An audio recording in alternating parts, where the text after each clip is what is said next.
Hello everyone, my name is Emilio, welcome back to my channel, and in today's video, it's just going to be a very simple Blu-ray media haul, and I decided to go to Half Price Books that I don't really go to because it's kind of like a drive. It's like a 20-minute drive to get over there, but I went there once and they had some really good selections, and I had the time, so I decided to go out to Half Price Books, and I was going to look, I was just looking to see if there's anything that I actually really wanted.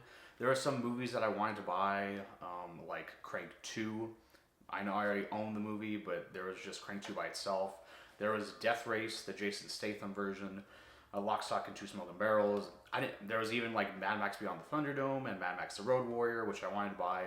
But I wanted to just wait. I just wanted to buy movies that I find really hard to find right now, or they're just a really good value. So these are the movies I decided to pick up. These aren't like the best movies ever, but they're just fun, entertaining movies. When it comes to me and my reason for buying a movie on physical media, it isn't how good or how great the movie is, it's just how good is the rewatchability factor.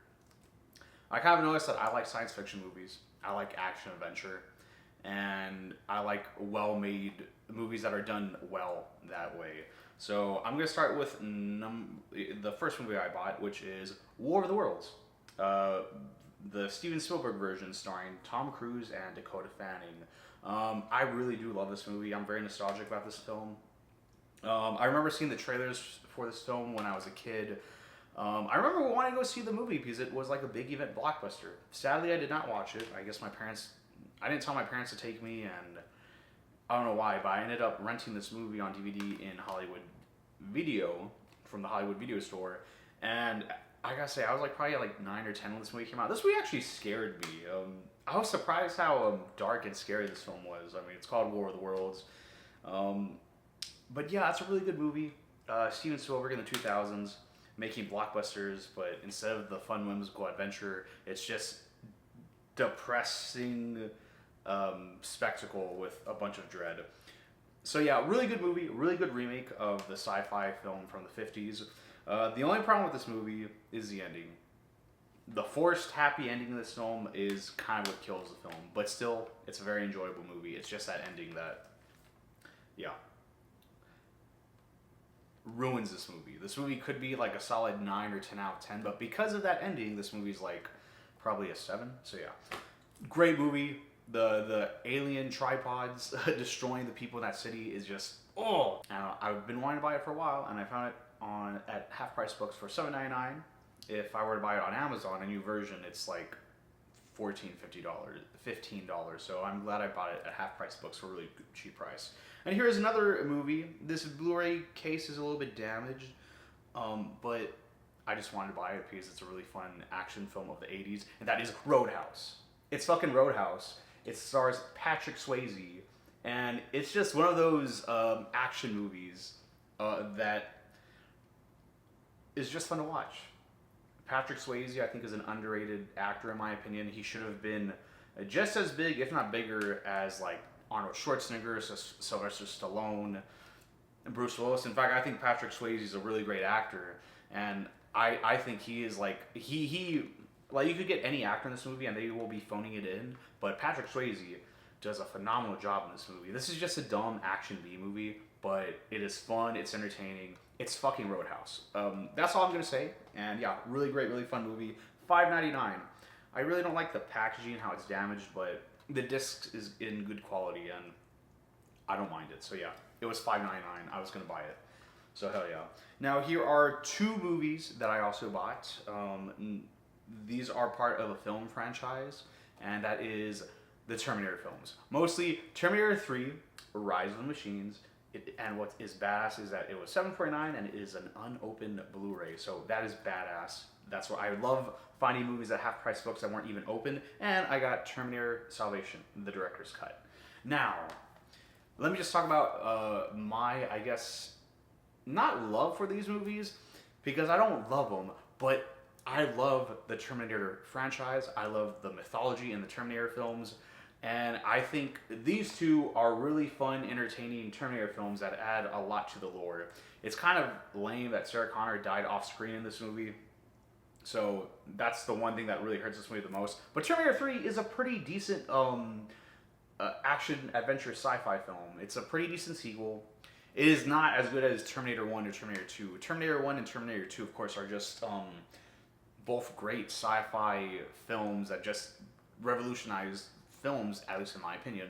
You know, Terminator 1 is that fun, not fun, it's more like a sci-fi 80s action thriller that is obviously on a low budget, but you know, James Cameron is doing what he can, and he made just a really great film. Terminator 2 is just one of the greatest films of all time. It's a sci-fi action blockbuster masterpiece, like a Star Wars or like Jurassic Park. And then you got these two movies. Terminator 3 is trying so hard to be like Terminator 2, but it's fun. And you also got, I forget the name, but you got you got the actress who plays the new Terminator. She's good to look at in this movie. And I mean, Arnold Schwarzenegger is back, and it has some really cool action scenes. They showed this movie a lot on TV back in 2007, and I remember as a kid watching this on DirecTV, and I was actually really scared of this movie. Man, I was kind of a wuss back in the day. But yeah, Terminator 3: Rise of the Machines, a really fun movie. Not the best. To me, Terminator 1 and 2 are the best, but Terminator 3 is pretty good. And Terminator Salvation. This is one that doesn't really get a lot of love and appreciation. When this movie was coming out, there was a lot of hype for this film because, and also when this movie came out, this is when I really did become a huge fan of the Terminator, specifically Terminator 1 and 2. And I did like Terminator 3, but 1 and 2 are great movies. So when this movie was coming out, I mean, it got Christian Bale. It takes place, this is the first and only Terminator movie that we really get where the majority of this film takes place in the post-apocalyptic future. So it was cool to see that for the first time. You had Christian Bale in the movie who, you know, like a year before this, he was like Batman in The Dark Knight. So we were really expecting some really big, epic action movie that was going to be as good as, say, Terminator 1 or Terminator 2. Sadly, this movie isn't perfect. I think this movie had a lot of rewrites, and I think McG wanted to kill John Connor and replace him with like a robotic cyborg, which is what they ultimately ended up doing in the next Terminator movie. There's a reason why I only bought these two and not the other last two Terminator films. But it has some really cool action scenes. I really like the style and look of this film. You know, it's basically the Road Warrior, it's basically an apocalyptic wasteland film like The Road Warrior or like a really good Mad Max film. It just happens to have Terminators in it. And when you view it in that way, it's a really fun, exciting action sci-fi action film. So yeah, it's cool. I'm enjoying buying physical media right now because, you know, I spent basically a total of $28 on these. Now, yeah, $28 is, yeah, a lot of money, especially to me. But, you know, I bought 4 movies for that price when right now when I try buying movies online, which I do, it's kind of hard to do it right now because, you know, I want to buy Terminator 1 on 4K. I do not own Terminator 1 right now. I want to buy the 4K, but it's like $20. It's actually not that bad. I'm probably going to buy it. But my point is, like, you know, I can spend $20 for one movie, a new 4K, or I can just buy some used Blu-rays for a really cheap price, and I bet you the picture quality is still good on them. And I was looking at the discs, they're not even damaged. So, yeah. It's kind of a fun time to be a physical media collector if you know where to look. So yeah, that's all I'm going to say, and yeah. That's going to be the end of this video, guys. Thank you so much for watching. More videos will be coming out very soon, and have a good day. Bye.